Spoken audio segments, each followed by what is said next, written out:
Olá pessoal, eu me chamo Marcos Oliveira, sou professor especialista em empreendedorismo pela Universidade Federal de São João del Rei e nós vamos dar continuidade aqui já nessa terceira parte da nossa temática aqui de hoje, né, que é assédio sexual no trabalho, tá bom? E a partir de agora nós vamos assistir um vídeo, tá? Onde vocês vão conseguir aprofundar um pouco mais o conhecimento de vocês aí a respeito dos seus direitos, tá? Enquanto vítima de assédio sexual no trabalho, tá bom? Vamos lá então assistir o vídeo?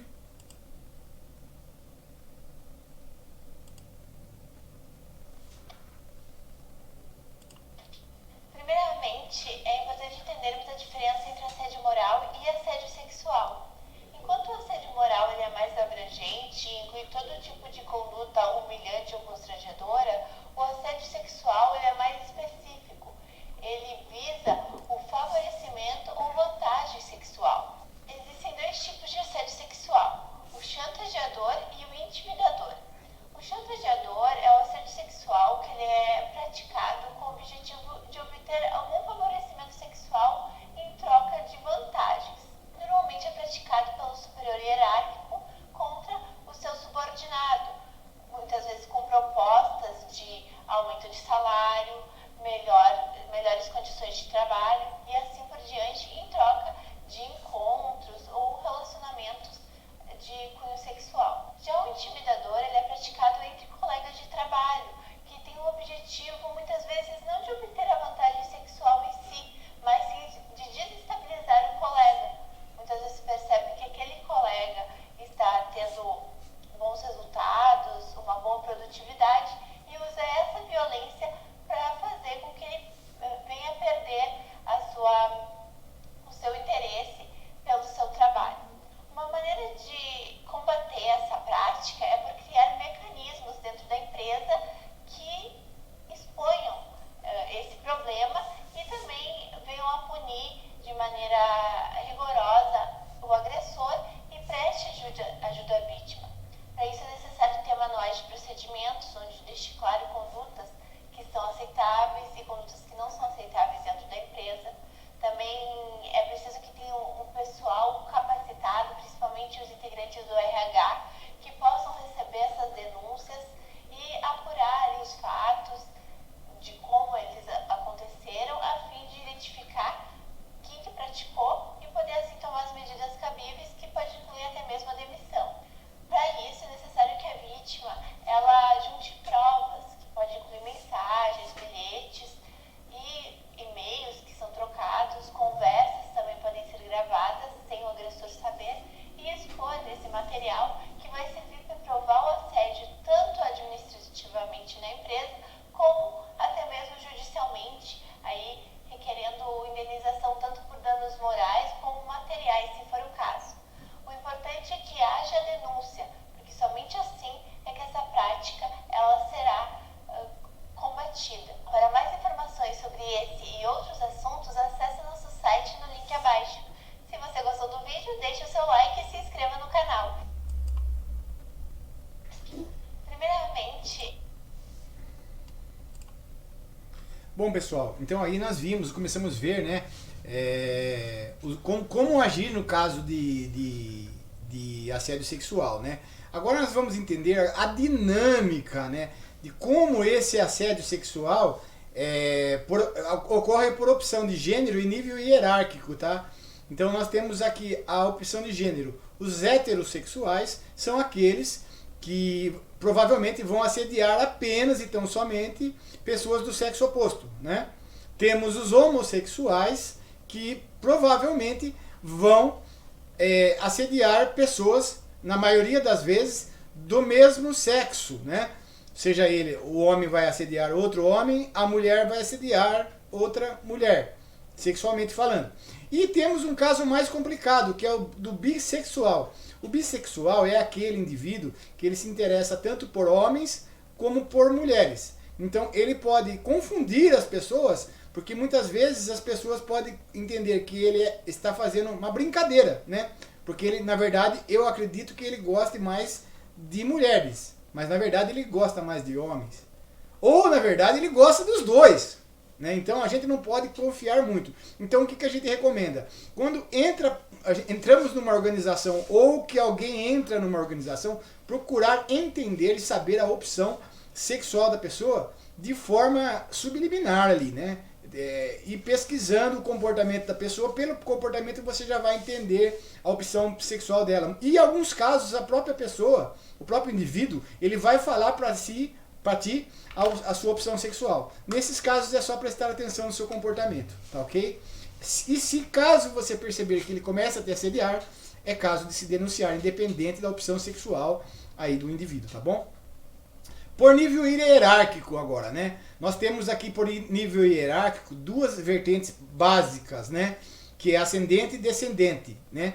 Que seja a vertical, então é quando o assédio sexual começa a acontecer no mesmo nível em que os colaboradores trabalham, ou seja, no nível operacional para nível operacional, então ali começa a ter uma subsunção de assédio sexual de trabalhadores do mesmo nível, tá? Seja no nível tático para o nível tático, tá ok? Muitas vezes esse assédio ocorre sempre de forma horizontal, tá bom? Nível tático para nível tático. E nível estratégico para nível estratégico, sempre de forma horizontal esse assédio vai estar acontecendo, né? Que no caso aqui seria o assédio descendente, tá bom? Ascendente, na verdade, tá? E o descendente já é aquele que nós chamamos de nível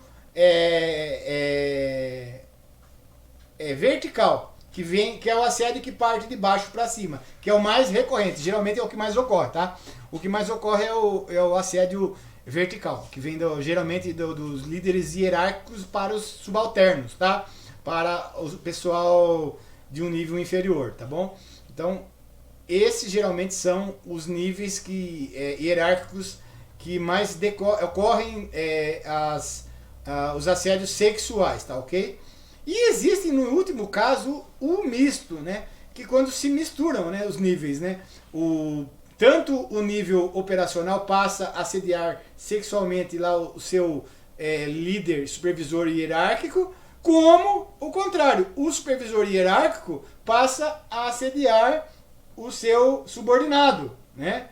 Ou quando dois níveis, por exemplo, o operacional e o tático, duas pessoas de nível diferente, passam a assediar sexualmente o seu superior hierárquico. Então meio que uma confusão, mas isso acontece, por isso é interessante que vocês saibam, tá bom?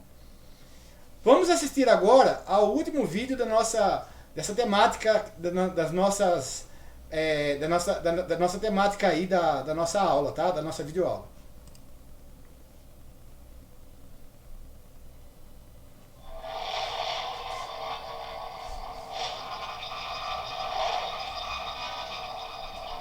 Aqui fala dos meios que o Ministério Público do Trabalho recebe denúncias, tá?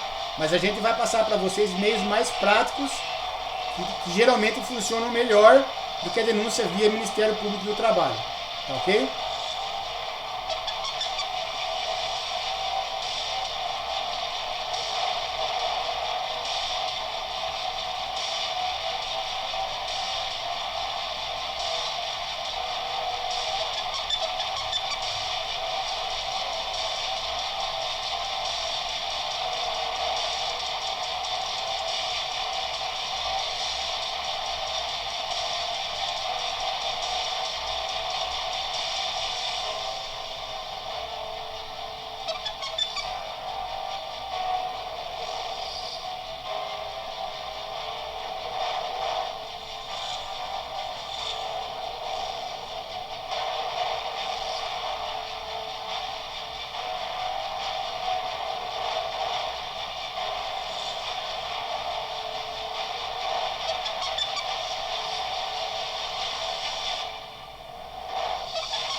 Então ali, naquele vídeo nós vimos aí, né, as coisas que você tem que fazer. Você tem que guardar as provas, tá? Sempre. Você tem que sempre manter testemunhas ali junto com você, ali dispostas ali, tá? Estarem te apoiando e denunciando o agressor sexual, tá ok? E nós vamos entender a partir de agora um pouquinho também por que isso é necessário, né? Que a gente tenha testemunhas, tenha provas, porque a gente não pode fazer denúncias vazias, né? Nunca, jamais denúncias vazias, tá ok?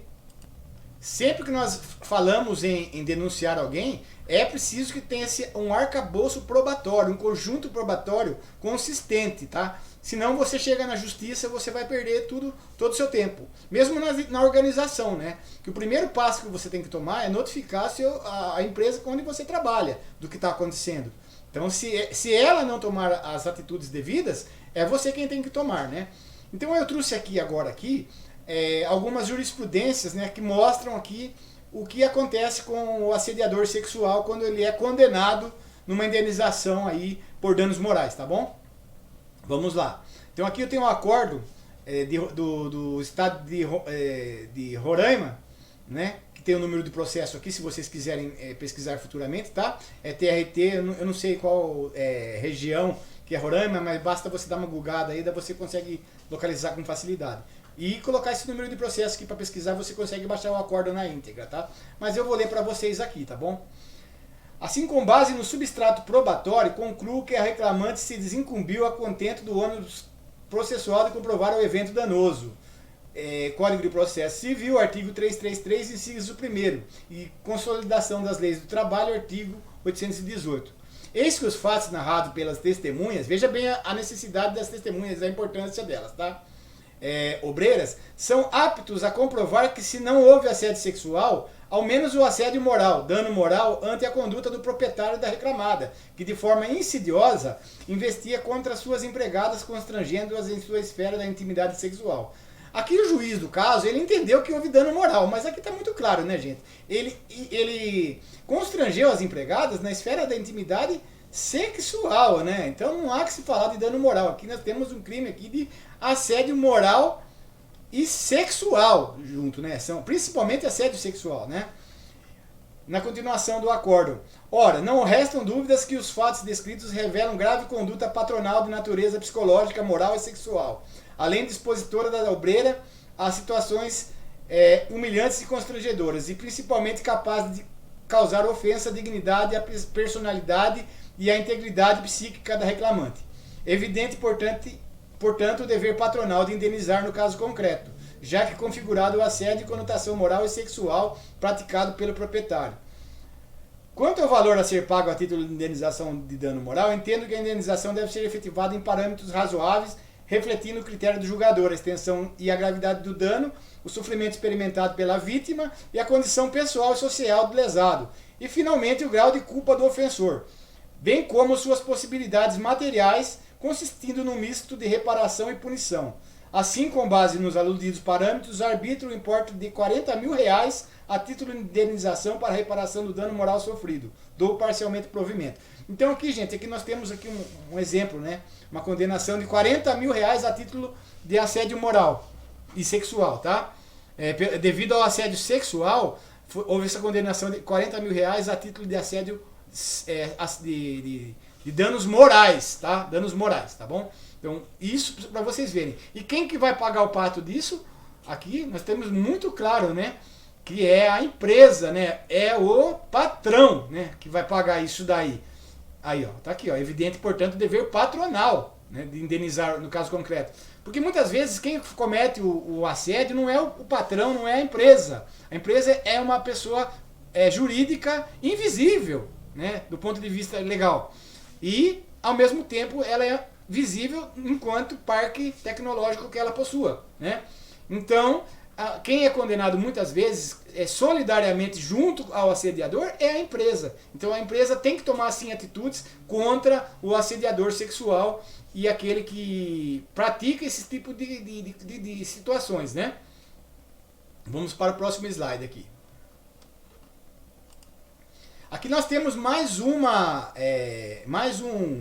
acórdão, né? Desta vez do Tribunal Regional do Trabalho da 9ª Região, tá? Que é de Curitiba, se eu não me engano, Paraná. E o número do processo está aqui, ó, tá bom? Para vocês pesquisarem o acórdão. Eu vou ler novamente para vocês. A 4ª turma do Tribunal Regional do Trabalho do Paraná condenou o frigorífico de Curitiba a indenizar uma vendedora em R$20 mil por danos morais, decorrentes de assédio sexual praticado por um diretor da empresa. A vendedora foi contratada em agosto de 2013 e dispensada em janeiro de 2015. Ao acionar a Justiça do Trabalho, ela relatou que seu superior hierárquico lhe fazia insinuações de cunho sexual, enquanto olhava fixamente para suas partes íntimas. O juízo da 10ª Vara do Trabalho de Curitiba considerou que a trabalhadora conseguiu, através dos depoimentos das testemunhas, vejam aqui a importância do depoimento de testemunhas, tá bom? Comprovar suas alegações e determinou o pagamento da indenização por danos morais. Ao analisar o recurso da empresa, os desembargadores da 4ª turma do Tribunal Regional do Trabalho do Paraná consideraram que os depoimentos das testemunhas, novamente a ação das testemunhas, trouxeram novos detalhes e confirmaram a ocorrência do assédio por parte do diretor da empresa. Bom, vamos encerrar essa parte da nossa temática aqui por aqui, tá? E vamos dar sequência na nossa próxima aula, tá ok? Então eu aguardo vocês para a próxima aula dessa temática, né? Que inicialmente nós programamos 3 aulas, né? Mas vamos concluir, na verdade, em 4 aulas, né? Porque o tema é realmente muito extenso e nós queremos abordar de uma forma significativa, de uma forma que traga um conhecimento razoável para você, eventual vítima aí de assédio sexual no trabalho, tá bom? Então eu aguardo vocês na próxima aula, tá bom? E fica aqui meu agradecimento e até lá.